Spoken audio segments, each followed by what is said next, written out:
and welcome to a live edition on StreamYard of Ox Sports Unleashed. Thank you for joining us, wherever you're joining us, your living rooms, your bathrooms, your jacuzzis, your steam rooms, wherever. Thank you for joining us this Thursday night. Few technical issues tonight. Who's producing the show? Woodsy. So, what can go wrong? Probably everything possibly could go wrong.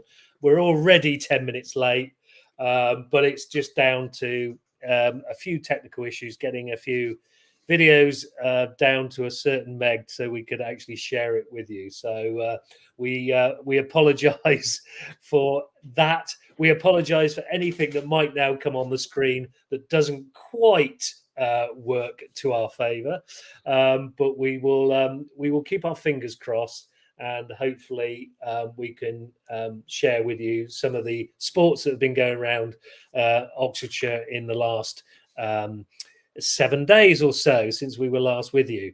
I'm looking at things to see if things are happening for us, and they are.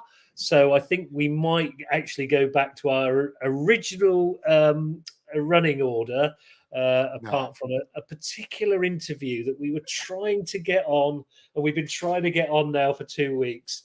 Nick Easter, obviously from Chinner Rugby Club, because it's a great interview, and it's a brilliant achievement by Chinner Rugby Club. So we really wanted to share that with you, but we're having so many technical issues you would not believe. We might try and get it onto the screen later. It may come on, and if it doesn't work, then we'll take it off. But as you can see, K-Dog is taking the night off because he knew everything was going to go absolutely pear-shaped. And I have Locksmith back in the chair with me. Hi, Patrick. How are you? Yeah, not too bad, Daryl. I think we've done quite well to only be 10 minutes late, I think, at some point. I think at one point it was looking like we might even can the show altogether. But it did look that way, didn't it? Yeah. It really did. But I'm pleased to tell you, Patrick, that City highlights have actually downloaded. So I think we can keep. So if I introduce them now, will it show?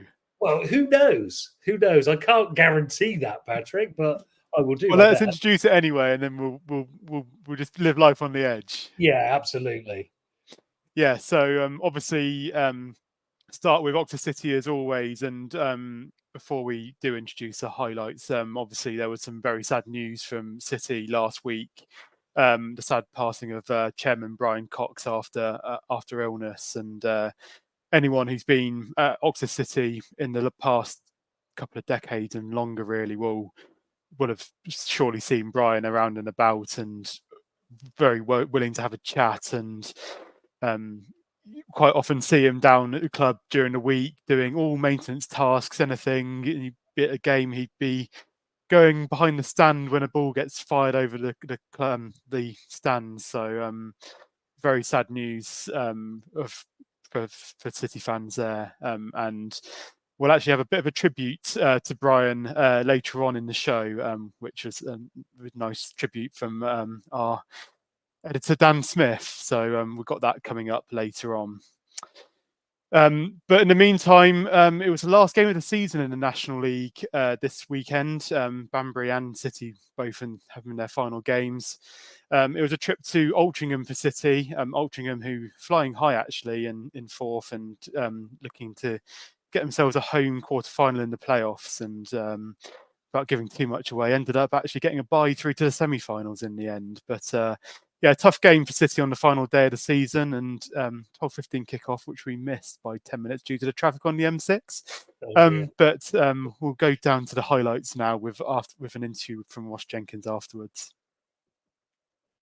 Today, but City have the ball at the moment. A beautiful ball over to the left from Reece Fleet, finds Alfie Potter. City with the ball over on the left-hand side here in the final third. Potter inside to Fleet, he's making a run for the byline, and Fleet's still got the ball here, sends a shot towards goal, and it was a really tight angle.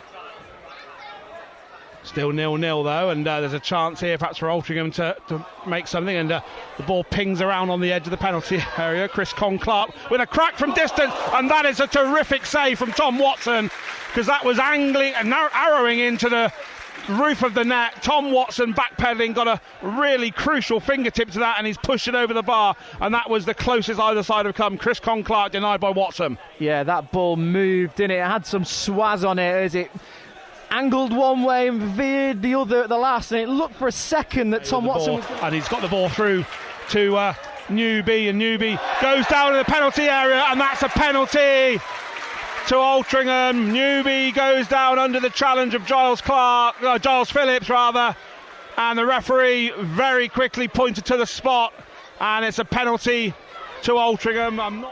Here comes the penalty from Linney, and straight down the middle, and Linney has put Altrincham in front. 42.5 minutes on the clock. Penalty from Regan Linney, and it's Altrincham 1, Oxford City 0, and that you can almost sense the relief from the Altrincham fans there, Andy. He's got Alfie Potter in the middle of the park, and Oxford City have started in the same way they've been playing in the first half. They're trying to get on the ball, trying to get on the front foot, and bringing the game to Altrincham, who currently have the lead, thanks to Regan Linney's penalty 2 minutes from the interval. But City are away down the left here, and McEachran plays the ball into Ashby inside the box. Shot from Ashby, and it almost trickled in from Josh Ashby. Didn't connect well with the shot with his weaker left foot.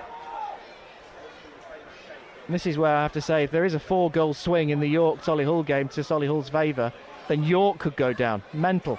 But here's Jacob Roddy crossing towards the box, looking for Greenslade, again headed away by the captain Baines. City giving the playoff and promotion hopefuls a lot of defending to do here. Here's Reece Fleet. What can he do with the ball? Just on the edge of the area. Finds Ashby. Finds Greenslade. Chance for Greenslade. Great save by the Altrincham goalkeeper Ethan Ross. This is about 20 yards from goal. Almost dead centre, just outside the D. Alex Newby and Chris Clark over it.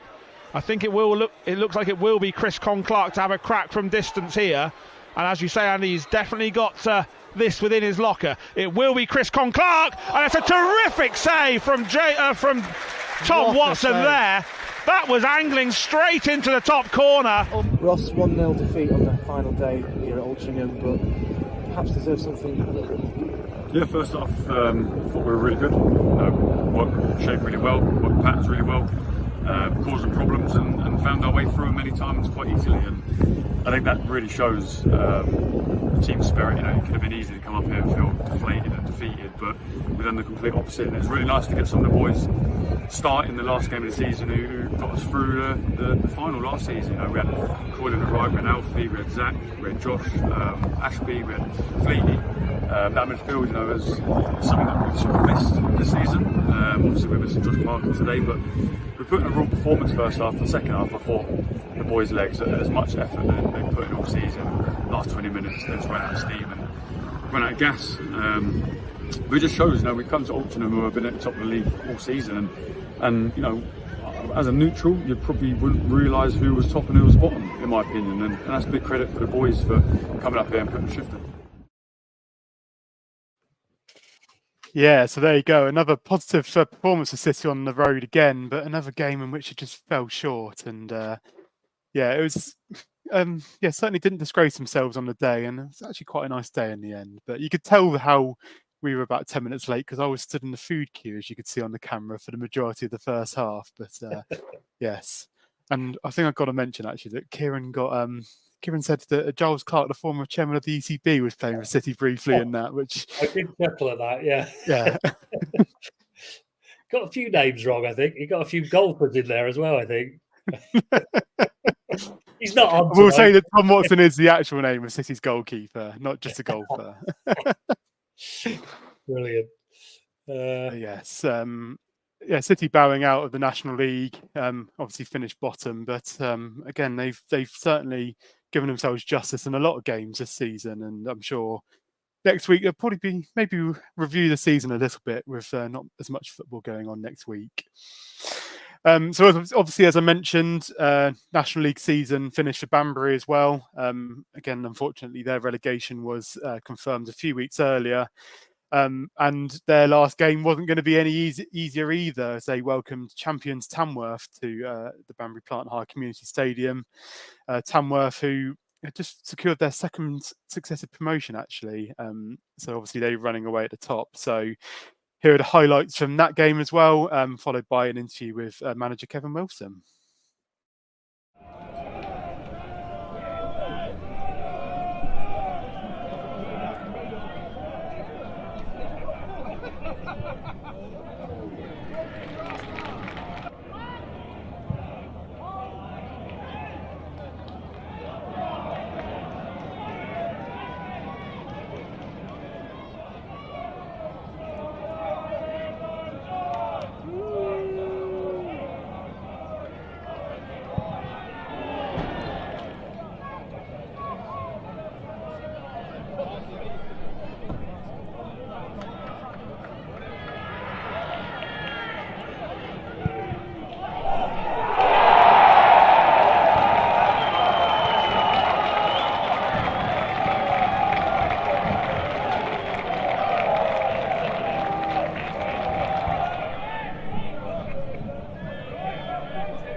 Kevin, thank you very much for coming up and joining us.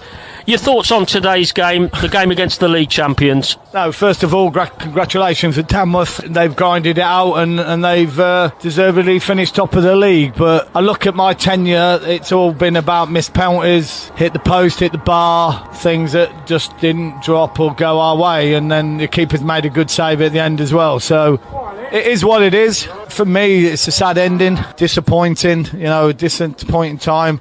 But one thing I won't shy about, and I've just said that to the players in the dressing room, it lays at my door. I was a manager and, unfortunately, I've took this club back to maybe the Southern League.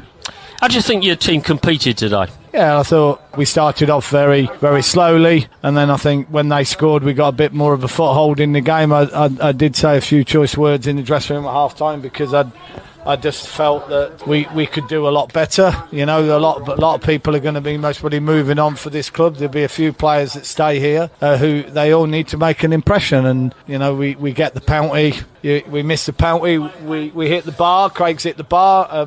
Hit the post. But we just give sloppy goals away again. Goals that can be prevented. Yeah, so Banbury ending their season with defeat as well. So 2 defeats for the Oxfordshire side at the end of the National League season. Obviously a disappointing season for them as well, as they drop back into Step 3 for next season.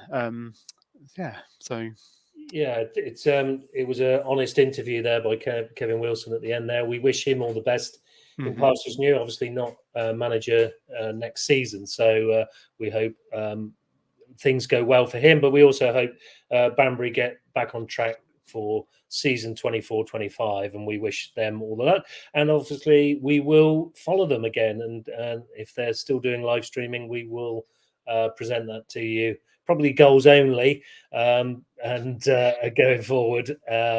So that's something for our new series, because we're soon to be finishing our first series. Next week is our last show, but we're still wanting you to send our clips to us, because we want to still be very I was going to say vocal on social media. We want to still have our presence there on social media. So please do send us the clips. We will use them and we will put them on our social medias, and also we will be doing interviews and probably clips of certain sporting events that we're involved in or are happy to watch. So we'll still be pretty much out there. So we'll have a summer break. We may come back for 1 or 2, 3 or 4 episodes, possibly through the summer, possibly from a live event even. So something to look forward to there, possibly, if all the tech works. It's going all right, Patrick. Actually, keep your fingers crossed. That's commentator's curse, isn't it? Should never have said that. We're coming on to the risky clip now, anyway. So you yeah, should have said that too early. This could go horribly wrong. This was buffering a little bit earlier, so we hope a little segue into it's not Lock, Line and Ride this week, is it? It's Lock and Ride. Yeah, our firm of solicitors. So I'm about to change my shirt, but sat in the same seat, I think. You could change. As I like to call them this week, Morecambe and Wise. Here's Lock and Ride. Right, it's time to welcome my guest today, Patrick Lock. Hi, Patrick. How are you doing? Hi, Colin. Yeah, very good. Thank you. Right, so we'll look back at last weekend's local football and start with Oxford United, Patrick. We thought were playoff bound after the U's demolished Peterborough United 5-0, but the footballing gods, or should I say refereeing gods, had other ideas. They lost 1-0 to Lincoln City at home on Tuesday night, and then a televised draw against Stevenage on Friday with some pretty dodgy refereeing decisions, which you witnessed as well on the TV, didn't you, Patrick? Yeah, I can't admit to watching a game. I mean, I'm not, even though as an Oxford City fan, I don't dislike Oxford United. I just don't tend to watch them that much. But I did see a couple of clips after the game on the social media, because a stonewall penalty, I thought, in the first half, and the keeper seemed to just completely clean out the United player, which somehow didn't get given. And then, yeah, like you say, it was the penalty in the second half, which was miles out of the box, wasn't it? Yeah, it was. Yeah, it's. But I mean, we've seen a few of those dodgy decisions down at Oxford City this year. But we are where we are. We know that. Move on to Oxford City. I take it you were there, part of the 3,328 fans that went up to see the last Oxford City game. Yeah, admittedly, it was 3,324 a kickoff. We got somewhat stuck on the M6 on the way up. I mean, there's positives and negatives of 12:15 kickoffs for these games, and that 12:15 you get most of your day after full time, but also when you're away at a 12:15 kickoff, it means a very early start. So we left at about 9:15, I think it was, and when we set off, it was looking perfect. We were due to arrive at 11:20, almost an hour before kickoff, and then as we were trundling up the M40, there was becoming obvious there was a problem around Stoke on the M6, and as we got up there, it was crawling, but we eventually got there about 10 minutes late. But yeah, it was another good performance from City, really. I mean, several games in weeks gone by where we say that City have played well, put in a good performance, but somehow ended up on the wrong end of a result. But it kind of felt like a last game of the season because the weather was nice and it was a nice stadium. So enjoyed the day out nonetheless. All right, but a sad day. City did finish bottom of the league, but also because it was a day to mark the passing of long-time chairman Brian Cox, wasn't it? So a sad day. Was there a minute's silence or something at the beginning of the game? Yeah, obviously very sad news. Obviously, anyone that's kind of been under City in the last 20 years really will probably have come across Brian, and obviously a very friendly bloke, and he was more than happy to stand around talking to you for however long, and yeah, very, very sad news, and I think he'd been ill for a lot of the season, but yeah, big loss for the club. But yeah, there was a minute's silence before the game, and really nice of Altrincham to be really accommodating with that. And yeah, it would have been nice if we'd been there to pay our respects as well. But obviously, the traffic paid to that. But yeah, it was a nice tribute to him, I think. All right, so a mate of mine did alert me to the fact that he had actually passed. I knew he was ill. And I wrote this back to him saying, I sat next to Brian for many years, interviewed him many times in good times and bad times. He used to do everything around the club, emptying the bins, serve beyond the bars, help drain the pitch of water in the old days when the game was in jeopardy because of a flooded pitch at the clubhouse end. And what also used to tickle me was he used to leap from his seat during a game to leg it into the undergrowth behind the stands to reclaim match balls. And he told me later that at 70 or 80 pounds a pop, the club couldn't actually afford to lose 2 or 3 balls a game, because by the end of the season he probably would be bankrupt. Okay. Yeah, he was someone that used to always, when someone got in the penalty area, opposition, he'd always say, "Don't foul, don't foul, don't foul." It was one of his favourite sort of things there. But yeah, someone who was, I think, for me, summed up really what non-league football was all about, and the reliance on volunteers. You can't really put a price on that, can you? So, but yeah, I mean, I think he'll be sadly missed. I think so, and yeah, would it be? I think to see the fact he got to see Oxford City in the National League, which is something he was thinking about. Okay, was didn't want to tempt fate. It would have been nice for him to have seen and survive in the first year, but it's still a good accolade to get there. Yeah, I mean, like you say, it's people like that put a lot of blood, sweat, and tears into the club over the last 25 years since got kicked out of the White House, and there's that group of people who put tireless number of hours in, and so him, Bob Holt, John Shepherd's, other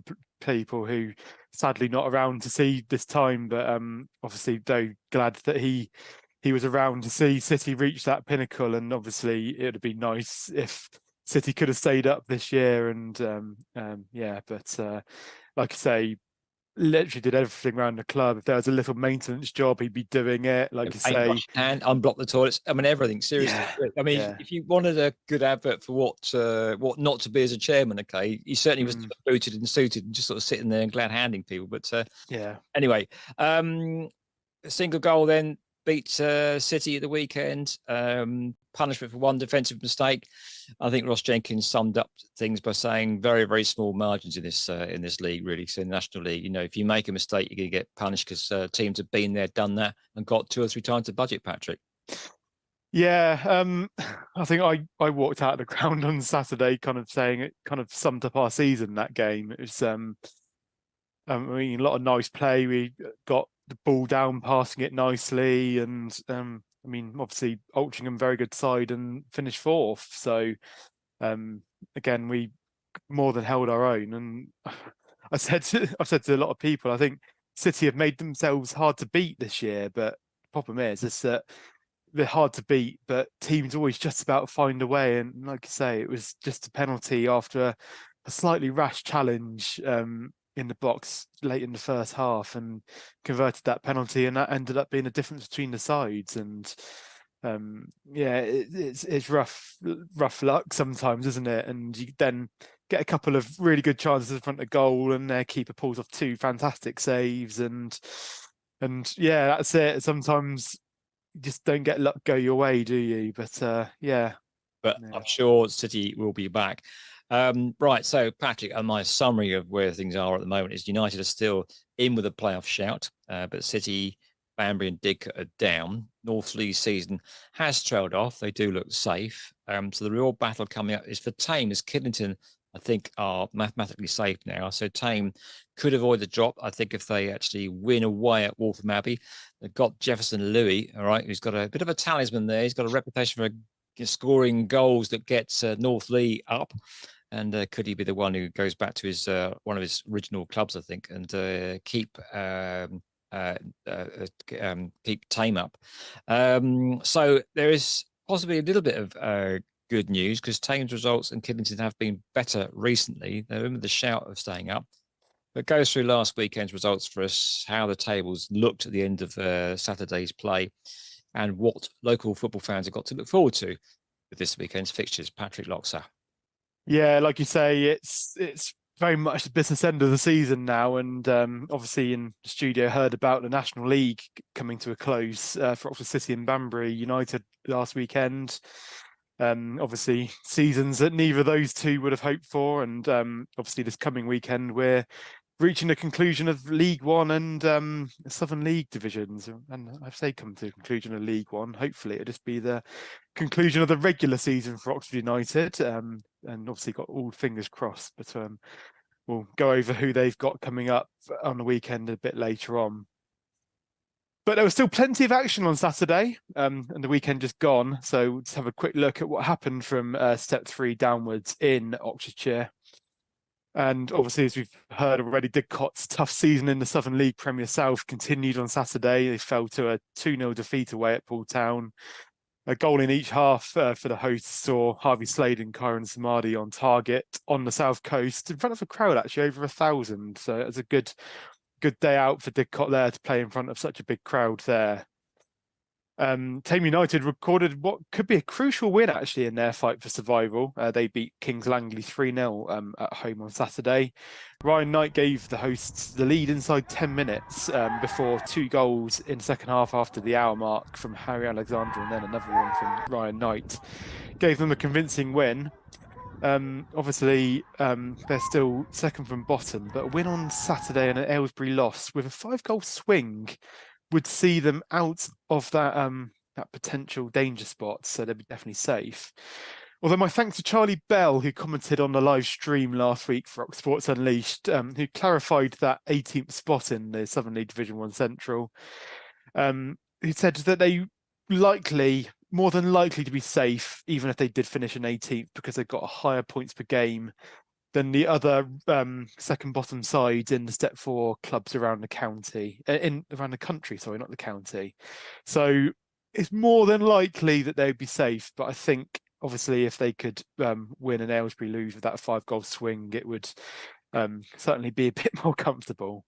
It's almost like a Duckworth-Lewis sort of calculation by the sounds of things with this complicated, I mean, never heard before, but it's going to make life very tense for some Tame supporters, isn't it? Yeah, definitely. I mean, obviously, Oxford City have been in that position before where, I mean, obviously this season relegation was confirmed a long time before, but I think back in 2013-14, I think it was, where it was going right down to the wire, and yeah, definitely get nervous when you start walking to the ground in games like that.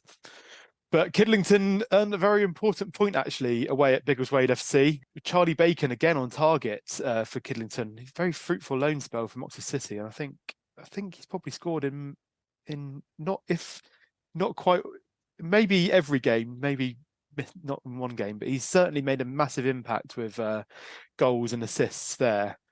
Alex Marsh did score in the second half for the hosts to see the spoils shared, but it was a critical point as that was enough to guarantee Kidlington's safety and see them play in the Southern League Division 1 Central, or at least presume it will be that division again next campaign. Northley, I mean, their survival is confirmed as well, but they were once again beaten 4-0 at home to Biggleswade Town. But at least their Step 4 status is confirmed for next year.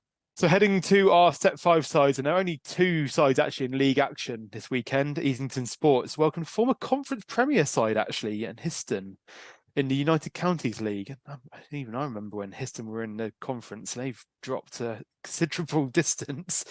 And Easington actually beat them. Liam Howard's goal in the second half was enough to see them to a 1-0 win. It's actually a long free kick from just about the halfway line, deep into the box, which is headed back across for Howards to apply the finishing touch unmarked in the centre. It's a proper Route 1 goal, which we always love to see. Ardley United, they drew 2-2 at Reading City in the combined counties. See, their playoff hopes all but over, unfortunately.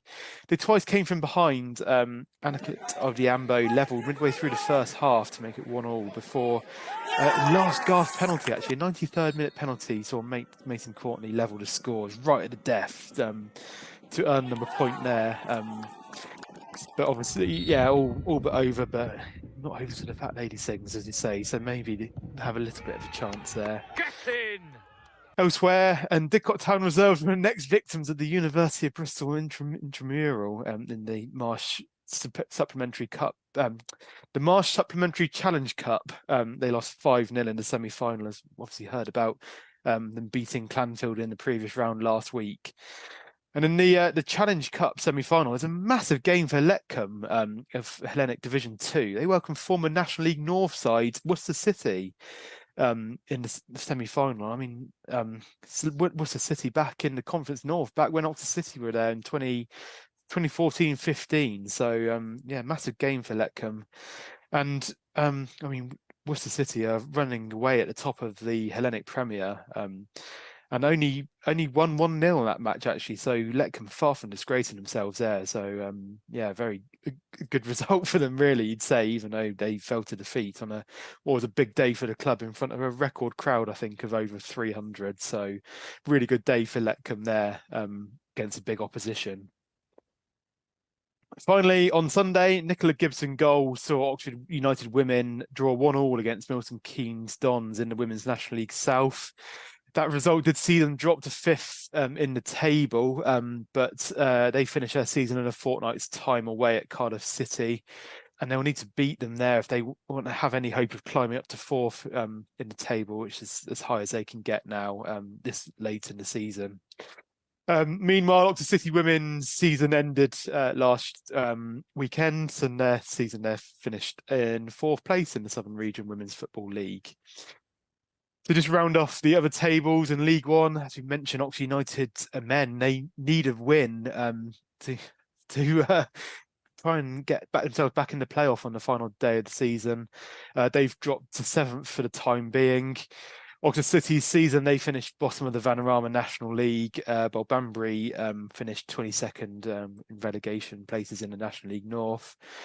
Didcot Town sadly guaranteed to finish bottom of the Southern League Premier South now with their final game coming up on Saturday. While in the Southern League Division 1 Central, Northley and Kidlington are safe in 13th and 15. While, as we mentioned, Tame are pretty likely to be safe, but still in that relegation playoff space in 18th. So as we mentioned earlier, several times actually, I keep seeing say that as I mentioned earlier today. It's the last game of the season coming up on Saturday across most of Oxfordshire. And Oxford United must get something away at Exeter City and hope that Lincoln lose at champions Portsmouth.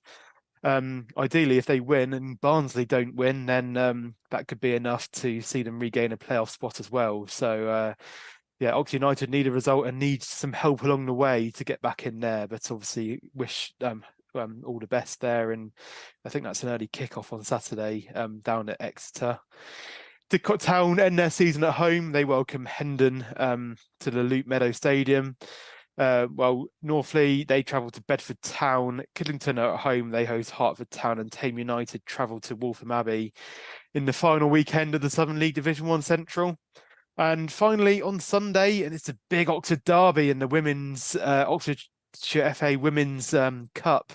As Oxford City take on Oxford United at Kidlington to get some bragging rights, I think, in the city. I imagine Oxford United are going as massive favourites in there, but City will be definitely looking to go and spoil the party. And obviously, I mentioned earlier, this is City's final game of the season. Coming up in that cup final, well, Oxford United women carry on for one final week, and that's what's coming up this weekend. So back to you, Colin. Yeah, thank you very much indeed, Patrick Locke, to wrap up this week's review of Oxfordshire football. Thank you very much indeed, Patrick Locke. Our thanks there to Eric and Ernie. I don't know which one was which, but our thanks to Morecambe and Wise, our normal firm of solicitors, only lock and ride this week. No lion, no roar of the lion this week. But I'm sure he'll return next week. He's been ever present. So we thank Colin Ride, Patrick Locke and Paul Lyon for their excellent review of the week's football roundup. So that takes us to a slightly different sport. Well, I'm going to go over to you, Locksmith, with some hockey, I believe. Yes, I think it was the last week of the Abingdon and Whitney hockey this week. So we'll just go through those results, and we'll start with Abingdon.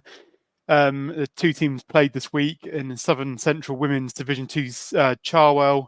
Abingdon seconds won 3-0 away at Oxford Sevens, while in the Division 3 Charwell, Abingdon thirds had a big defeat, 6-0 away at Wootton Wanderers fours. So moving on to the Whitney results, and in the Southern Central Women's Division 1 Charwell, Whitney thirds were on the end of a 2-0 defeat away at Wootton Wanderers firsts. Division 2 Charwell, Whitney fours won 2-1 against Aylesbury thirds. And look at this for a scoreline, an absolute goal fest in the Division 3 Charwell. Whitney 5 beat Bicester 3 6-5. And yeah, load of goals there. And it must have been a thriller to go and watch, mustn't it? Fantastic game, I would suggest, that one. Must have been a thriller. So really good. Thanks for that, Patrick. You did a super job rounding up that. And actually, I'm producing all right at the moment. That's the commentator's curse. Something's bound sure to go wrong. I've even unmuted myself after the lock, line and ride as well. So all's going in the right direction, Patrick. What do you reckon? Well, you keep setting yourself up for a fall here, Darryl. I don't know why you keep mentioning it. I know, I shouldn't do that. I really shouldn't do that because it's only going to turn upside down for me, isn't it, basically? That takes us on quite nicely, still with football, actually. And it's been good because they've been sharing little clips with us throughout our sort of duration of our episodes through the winter months, and that's Deer Park Rangers. And on last Saturday in the Whitney and District League, they became Division 3 winners. So we pass on our congratulations to Deer Park Rangers. And here's a little bit of one of the goals, which is a penalty. Great celebrations afterwards. Let's just share that with you now.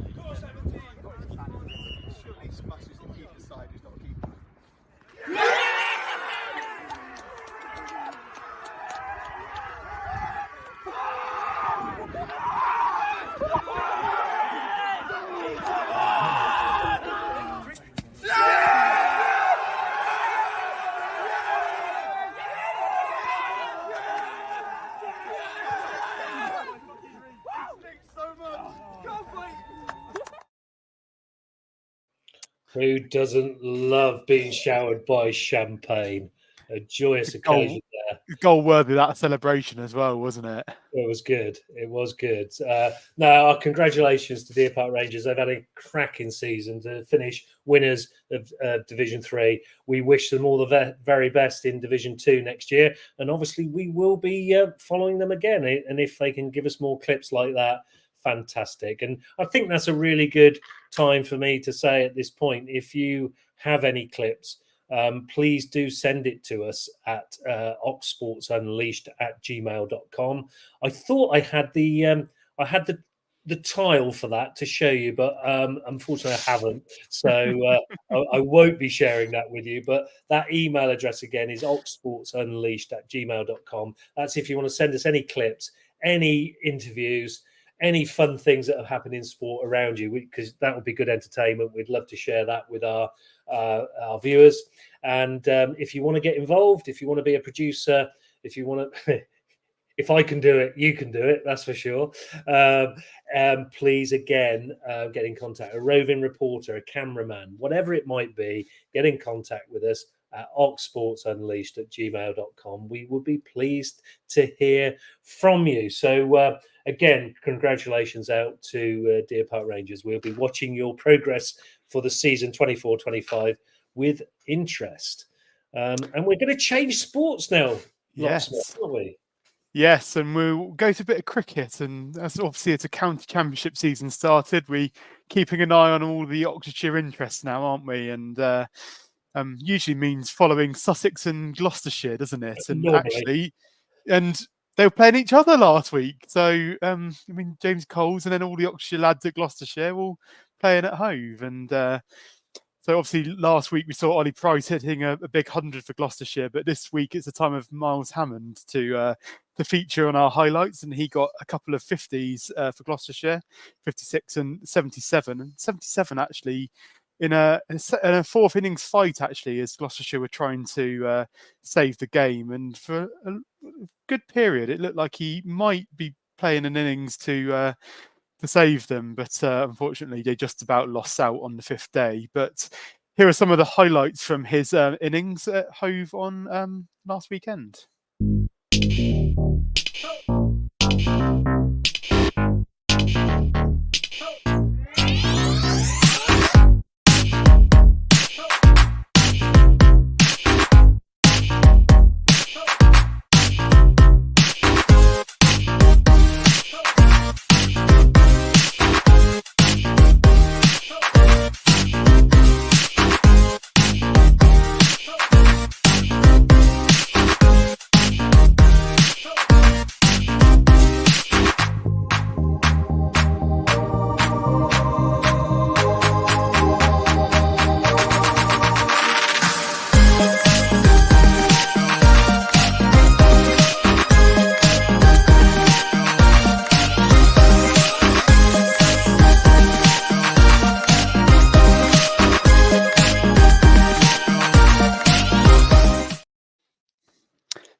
Absolutely brilliant knock that from Miles Hammond there. Some lovely shots in there, weren't there? There's some lovely shots. It's so graceful watching a left-handed batsman. No bias at all from me whatsoever, obviously. But good to see Miles in action there. Sussex top of Div 2 after that win as well. So it's an interesting tables at the moment, isn't it, with all the weather? And I think before last weekend, I think the table was at Sussex with 9 points ahead at the top of the table, with all teams having drawn 2 games or something. So madness, isn't it? Yeah. Absolute madness. But we want to obviously share other footage. Lindsay Smith has been involved in the Rachel Hayhoe Flint trophy in this last 7 days, and she's been reasonably successful. Certain 10 overs, 4 maidens, 2 for 20 in her last appearance, and we're going to just show you some of her wickets now. Lindsay's been on the programme, and we've done a couple of interviews with her, so it's really nice to see her get back into the England side, but also still flourishing in the Rachel Hayhoe Flint trophy. So here's a few wickets from Lindsay. Here's Smith again, bowling to Davidson Richards, who's out. She's been bowled. She has, hasn't she? Comes in now from that. She bowled Abby Freeborn, trying to work that through the offside, and the stump has come out of the ground. Smith bowls down the wicket. It's a caught and bowled Lindsay Smith. That is a super catch. That was driven back, probably somewhere near the middle of the bat, and it didn't leave the floor by very much, and somehow Lindsay Smith's got her fingers underneath it. Just inches off the ground, wasn't it? That's a really good grab. What a catch that was. That was a really good catch. Really good fitting ending to our cricket coverage there, actually, because super bit of agile fielding really off her own bowling. So fair play to Lindsay. We wish her all the very best, because I think they've had 1 win and 1 loss so far for the Southern Vipers. So let's hope they continue on that winning form, and she continues to bowl economically. I mean, 10 overs, 2 for 20 in a 50 over game, absolutely spot on. Fair play to you, Lindsay. We wish you all the very best, as we always say on this programme, of people that have been on and obviously were previously Oxfordshire based. So it's good to see them in first class action, that is for sure. You will be pleased to know, Patrick, I have got that next bit ready. So I'm going to go over to you and for you to introduce the next bit.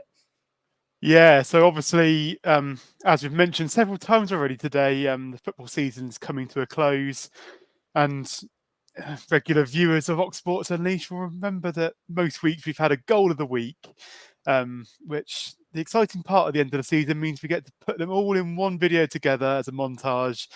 We'll look through them all, and then we'll pick a winner in the coming weeks. I think we're going to narrow them down, aren't we, Daryl? I think so.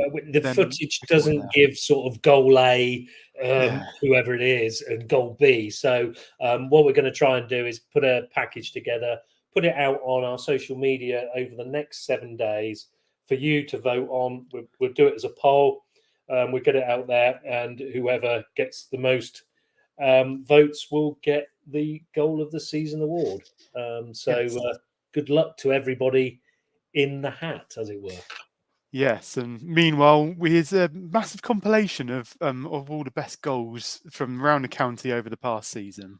Enjoy this, because there's some crackers.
Ashby, his shot deflects up into the air, headed away by Glover, but not far enough. Birtwistle prods the ball into Flea, into the box, and it's an equaliser! What a goal by Lewis Coyle, who volleys it past Van Stappershoff in emphatic fashion. Two goalkeepers would have no chance at saving that. What a fantastic shot from Lewis Coyle, an absolutely thumping finish.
Going by, looking really that they're going to put any pressure onto Jean-Luc Lieben's goal. Davis now, chance to get the ball in from a wide position, sends it in low, it breaks to Ken Charles, back to Manny Madger, can't sort his three out. Madger, 1-1, Manny Madger. It was Davis on the left hand side, put the ball in low.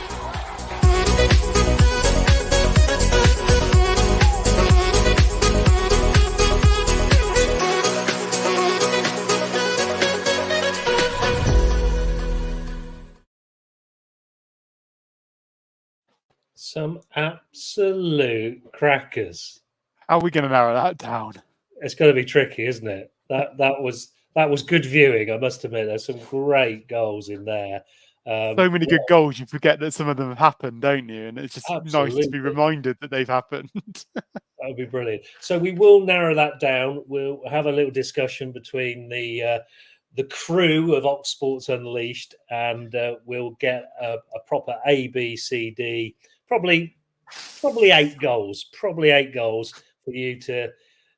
Well, to narrow it down is very tricky, but we'll pass that gauntlet over to you, really, to pick the goal of the season. Some really good goals in there. And thanks for everybody who's sent some in, because there are some there from grassroots sports, not just from Oxford City and Oxford, Banbury and places like that. So really good. And I forgot to mention earlier, congratulations to Kidlington staying up as well. They really did play well at the back end of the season to stay up, and also we're hoping, and it's a bit tricky, that Tame bit, isn't it, to understand how but I have a feeling they might be okay. We'll keep our fingers crossed, actually. Yeah, obviously, hopefully they can get a result on Saturday, which will mean that they stay up without the need of points per game and everything. So obviously all the best to them in that fight on Saturday, and all the other teams playing their final game as well, of course. Absolutely. We do wish them the very best, as always.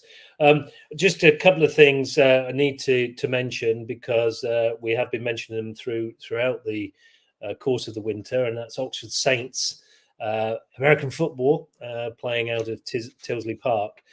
They do start their league season this weekend on the 28th of April. I think that's Sunday, isn't it? 28th of April. Is it Sunday? Yes. It's Sunday. And they are playing. Quick look at the calendar. This is interesting. They're playing Portsmouth Dreadnoughts. They got noughts in their name. I hope that's a good omen for Oxford Saints. Because I wouldn't want noughts in my name that I was playing for, I must admit. It's a little bit of negative energy, I think, there. It needs to be a bit more positive. But it's a 2:00 kickoff at Tilsley Park, so get yourselves down there, because it will be really entertaining. It'll be well worth watching, and see how they start their campaign for 2024. They don't have too many fixtures, so please get down there, give them the support, because they deserve it. It will be great that they've got a few people watching, and it's a great place to view as well, by the way. And also, our very best goes out to Brad Axe, a guest of ours a few weeks ago. Very, very determined, very positive young man. I've got a really good feeling about his future career in boxing. I have a feeling he might go somewhere. So we wish Brad Axe, the Axe Man, and I'm part of the Axe gang, but I apologise now, Brad, that I can't make Saturday night. I am actually now playing cricket during the day, so I wouldn't get there in time to watch it. So I do apologise for that. But we all at Ox Sports Unleashed wish you the very best. We hope you have a good fight. That's at Brentwood. I think it starts at 5:00. His fight will be a little bit later. But if you want any tickets, do source him out on Instagram, Brad Axe. I'm sure he'll accommodate you with some tickets. So please do that. But all the very best, Brad. We hope it goes well. I'm coming back over to you, Patrick, because there's a nice little bit to not completely finish our program today, but it's good for you to introduce it, I think. Yeah, so obviously, as we mentioned before the Oxford City highlights earlier, obviously Oxford City lost Chairman Brian Cox last week after a battle with illness. And obviously, as I mentioned before, Brian was a man that you'd see around the ground all the time. Lovely man to chat to, always had time to have a chat with you, would pretty much get hands-on with anything at the club, and was also part of the committee who put tireless hours in back in when the club got knocked out of the White House ground, really, and built the club back up to how it was now. And he did saw his club get up to the National League for the first time, and no, he was very proud to see that happen, and did get to see the team play in the National League, but unfortunately lost his battle with illness last week. And Dan Smith, our video editor and cameraman, has put a lovely tribute together for him, and here's that video for you now.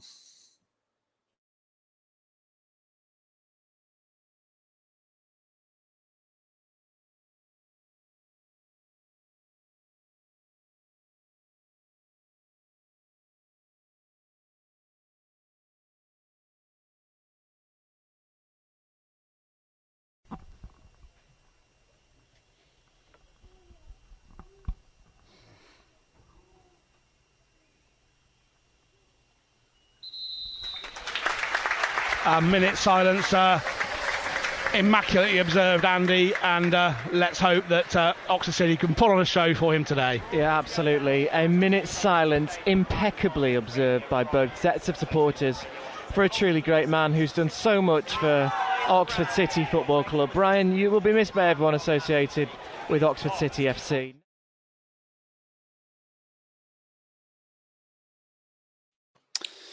Yeah, and it was lovely of Altrincham to obviously accommodate minute silence as well.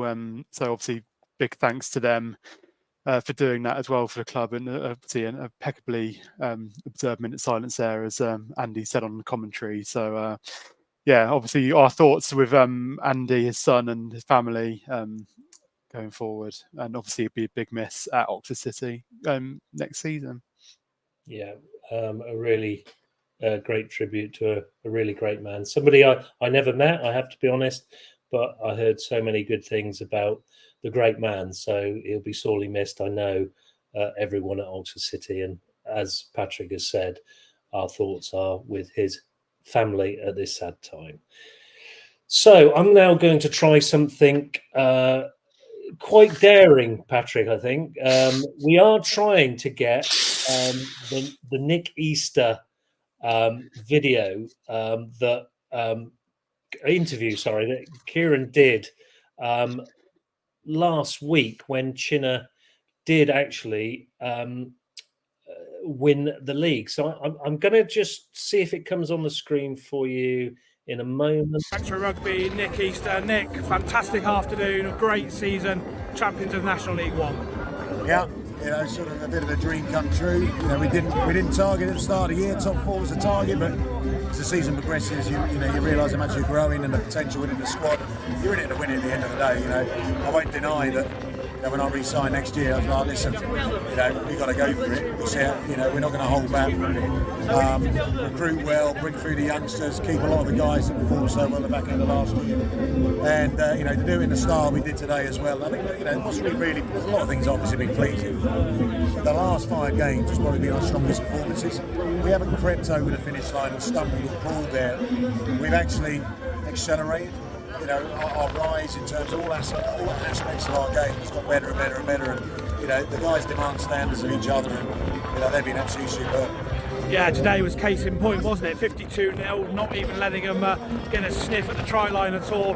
You've prided yourself on your defensive powers this year, and when you needed to be standing up tall today, you did. But it was a terrific professional performance. It was. And look, we had to defend a lot. The new high tackle law from the league, that's meant a lot more kicks for the corner, so it's actually been harder. But to concede on average under 2 tries a game when rugby is so free flow now, it's just yes, there's other aspects of the game. We've scored a hell of a lot of points in different ways, but the bedrock is your defence. It's your defence, and when I'm recruiting, first thing I look for is what's their attitude like, what's the quality of their defence like, and look, you've got to get a balance to it. Whether you can improve certain players that might favour something else, and you've got to score points as well. But on the back of absolutely destroying team's soul, which is what it's about, when they pummel away to get nothing for it, the psychological advantage you get, the lift you get, can really energise you when you do have the ball.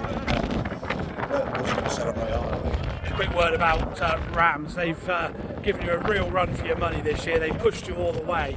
It's been a really tight chase between you two at the top of the league, and they're going to come again as well, aren't they? Yeah, of course they will. Look, they've been last year they missed out. I think they got level on points difference, or bonus points, or wins. I think it's wins.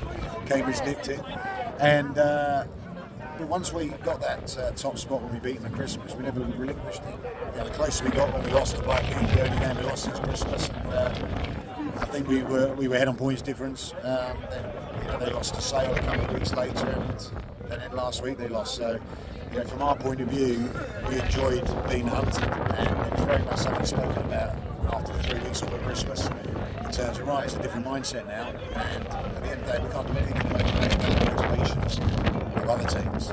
We've got to aspire to be better at this, better at this, better at this. So keep the messages simple.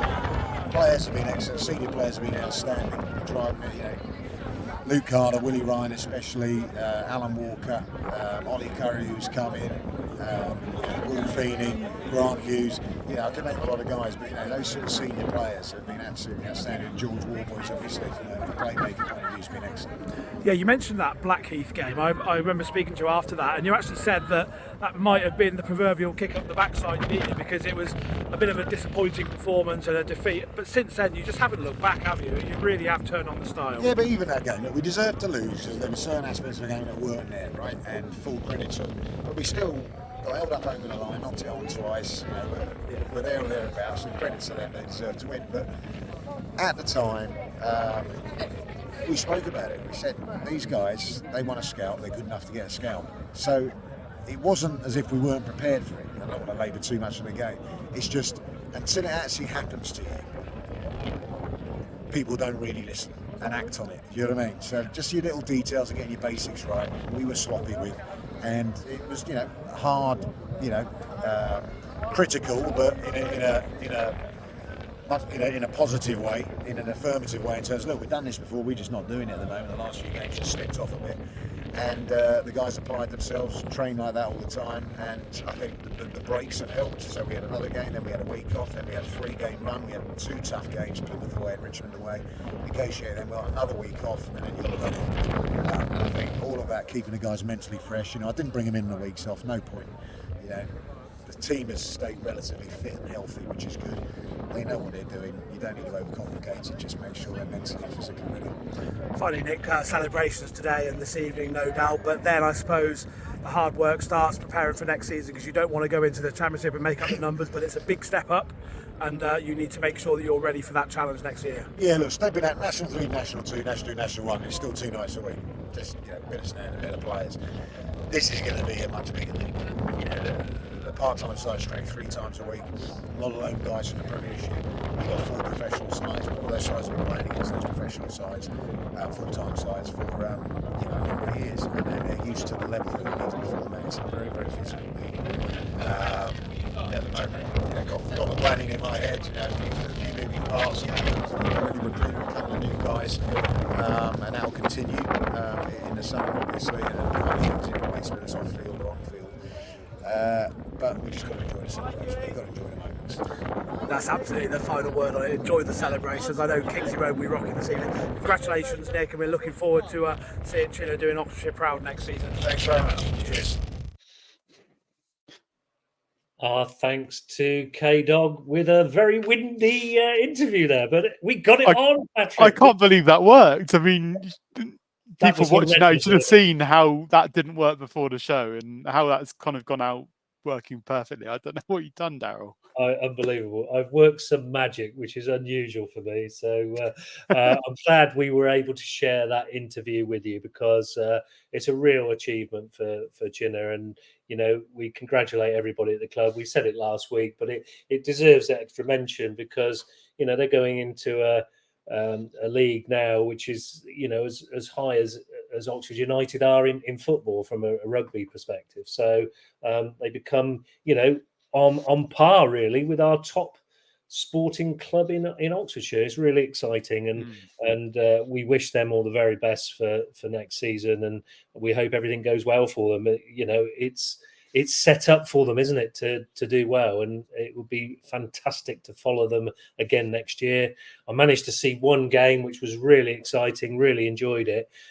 So yeah, down to Kingsley Road, it's well worth it. You get 2,500-3,000 spectators down there, it's rocking. So do get yourselves down there next season and give them the support they really deserve, because it's a real accolade for Oxfordshire Sport. That is for sure. Yeah, Patrick. brilliant, and obviously hope that they do well in the championship next year as well. So just before we round off, there is some live sport going on in the county at the moment, and it's down at Sandy Lane in the Speedway. Oxford Spires are taking on Kings Lynn Stars at the moment, and it's a very tight meeting actually. Just scrolling through the tweets at the moment, it's been tight throughout. With Kings Lynn Stars just about kept their noses in front. They were 13-11 ahead after 4 races. Then extended their lead 23-19 after 7, but the Spires have narrowed the gap a little bit at the interval. It's 34-32 at the interval, so all to play for still. So very tight meeting there, and hopefully once the weather gets nicer, I think we're aiming to go down. I think, aren't we, Darryl, to take it in for ourselves, the Speedway. Yeah, and I went last year, and it's a really nice day out. So really nice evening. So I definitely recommend it. So hopefully bring that to you some point in the future. And I know, you like your food, Patrick. They got some good food down there for us. To be honest, I didn't actually try it out last time. I'm sure it's lovely. Yeah. The beer was nice. Oh, that's good. That's good. See, it just goes to show we don't rehearse. We just make this up as we go along. There is no script. It is just a running order. We do just throw this program together, but it's actually stuck together quite nicely tonight. So I'm quite proud of what we've achieved. I'll allow you to say that now that all the video clips have been played. Yeah, absolutely. I see there's another comment. I just higher in fact, as K-Dog says for Chinner, higher in fact, unless OUFC go up, of course, because they have got a chance to get in the playoffs and get promotion themselves. So I think that really shows what an achievement it is for Chinner, isn't it? That they are going up to the second tier of rugby, and you think about those massive rugby clubs that are in the Premiership, and they're just one league below that. So really massive achievement, isn't it? And brilliant for the county as well to have a rugby club that high up in the pyramid. We thought today, because things were quite technically challenging, we wouldn't put a guest on.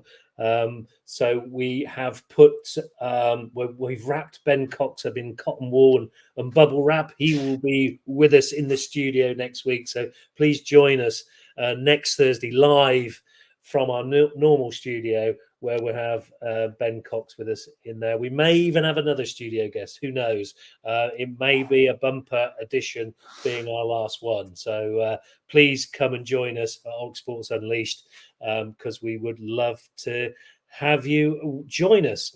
That just about wraps it up. Any sort of highlight there for you tonight, Patrick? Just getting the show through without any technical issues, I think. A huge I mean, that Nick Easter interview was great, wasn't it? And I know it's been pending for a couple of weeks, so it's good to finally get that out. And it was. Our thanks to Wes Spearman for putting that together, actually, because it was all the wrong way round. And he managed to get it the right way round and cut some of the wind out. But hopefully you could hear everything that was going on. I thought it sounded okay, actually, to be fair. That just about wraps it up for this week. Like I say, please do join us next week for our last edition before our summer break. We will be around.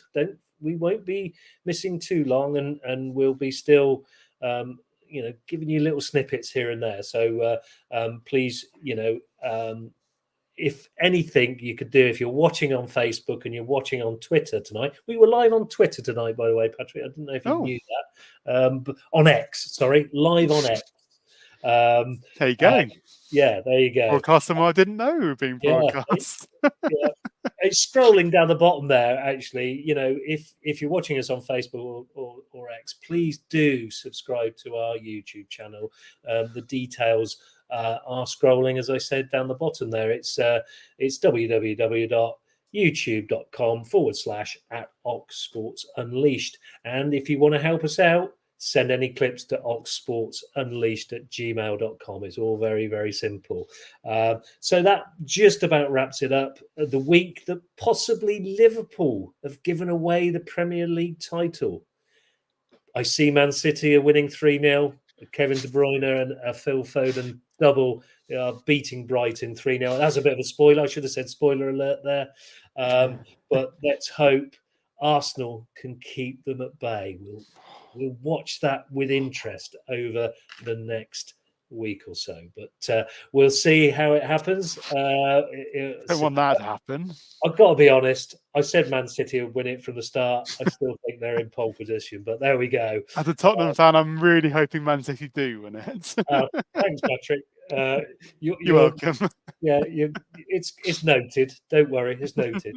Our thanks to Locksmith for chairing K-Dog's position tonight, who's otherwise engaged with work.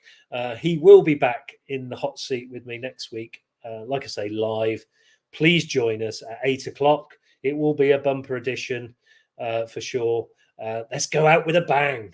And we look forward to seeing you there. So join us where we'll unleash some more Ox Sports. It's good night from me. Good night.